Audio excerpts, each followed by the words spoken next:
was once a baker who had a shop in a small town in America.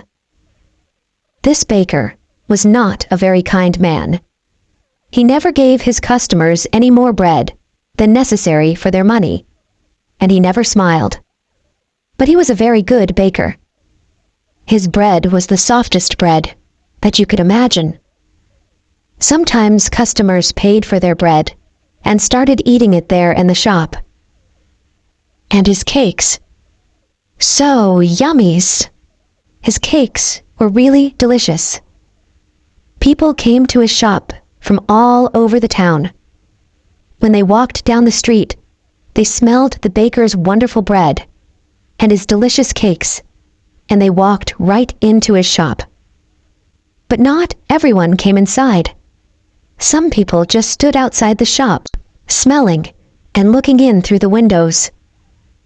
The baker didn't like this. Their stomachs are full of the smell of my bread. I'm giving them a free lunch, and I get nothing for my hard work. He said to himself, perhaps there's some way to put those delicious smell in bottles. Then I can sell them, just like I sell my bread. One winter morning, very early, the baker was in his shop and making bread. He wasn't singing happily while he worked. He was complaining to himself about getting up early, about the cold weather, and about anything that came into his head. In the middle of all this, he looked up and saw someone looking in through the window. It was a young man wearing an old coat. He was looking at the baker's bread, and he was hungry. He was smelling the fresh bread and smiling. When the baker saw him, he felt very angry. That thief outside my shop has a stomach full of the smell of my bread. It's a free breakfast.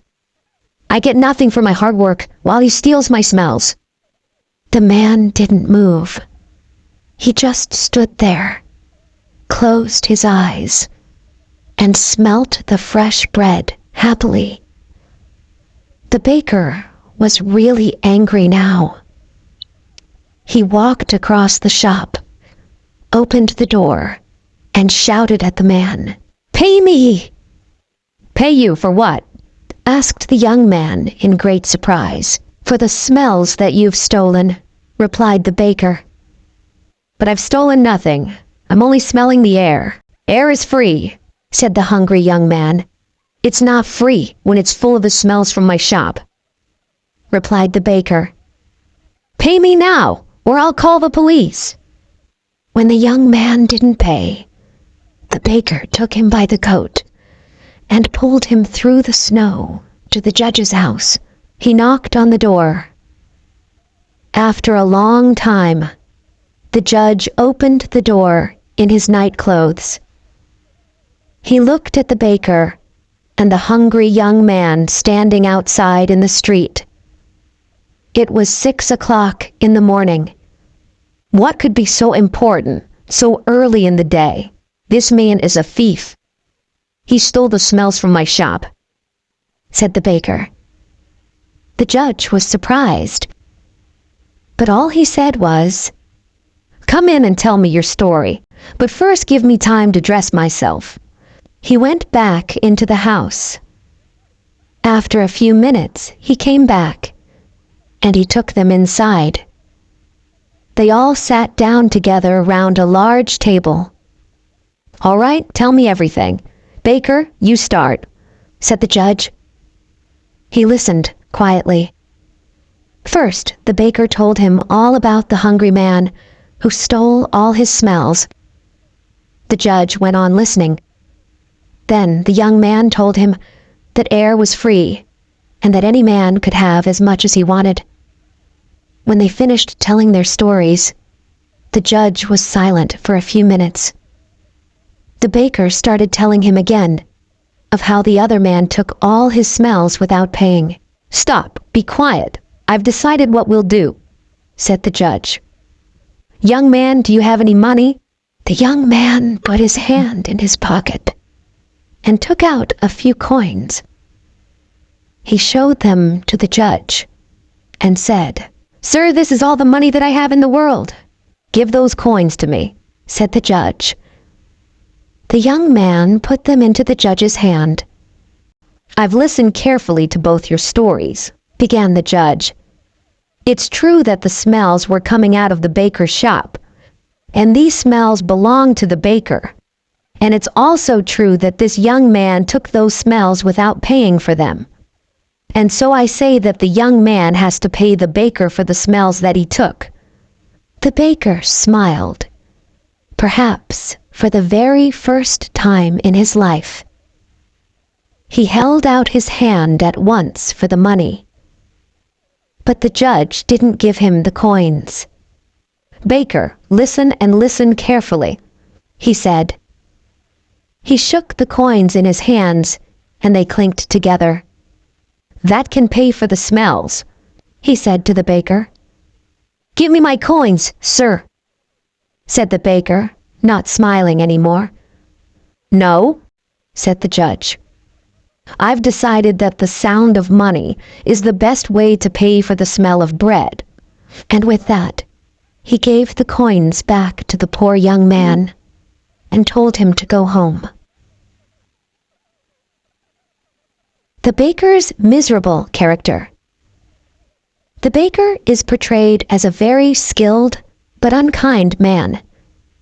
He hoards his pleasant smells, believing they should only be enjoyed by paying customers, and he's never seen smiling.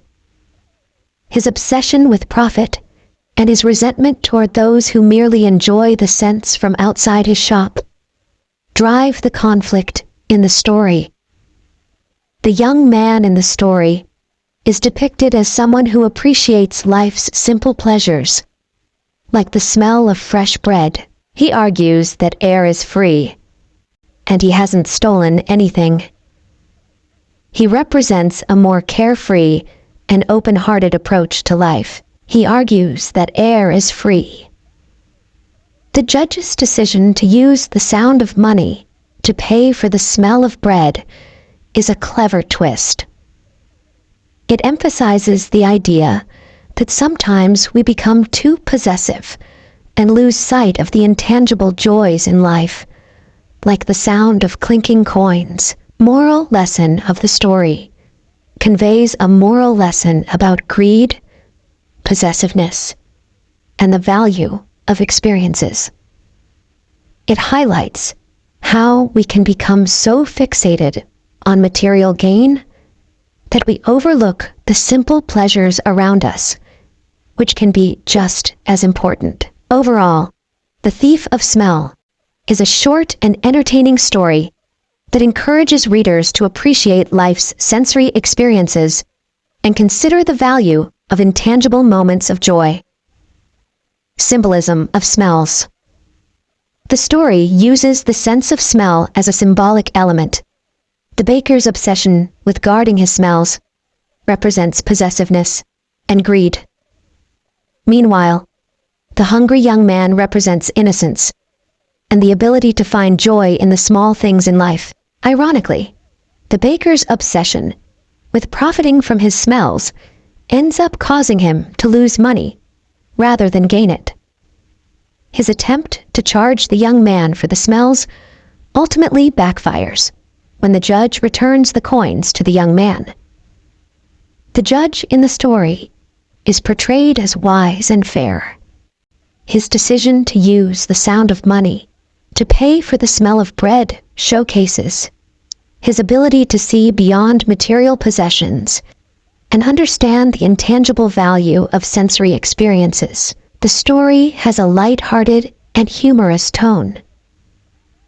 Despite the baker's anger and seriousness, the judge's clever resolution adds a touch of humor to the story's message. The Thief of Smell indirectly comments on consumerism and the idea that some people value profit over all else. It suggests that a more balanced approach to life, one that allows for simple pleasures and shared experiences, can lead to greater happiness. While set in a small American town, The story's themes of possessiveness, appreciation for simple pleasures, and the consequences of greed are universal and can resonate with readers from various cultures and time periods. In summary, The Thief of Smell is a short, thought-provoking story that uses symbolism and a clever twist to deliver its message about the importance of appreciating life's simple joys and the potential pitfalls of excessive possessiveness.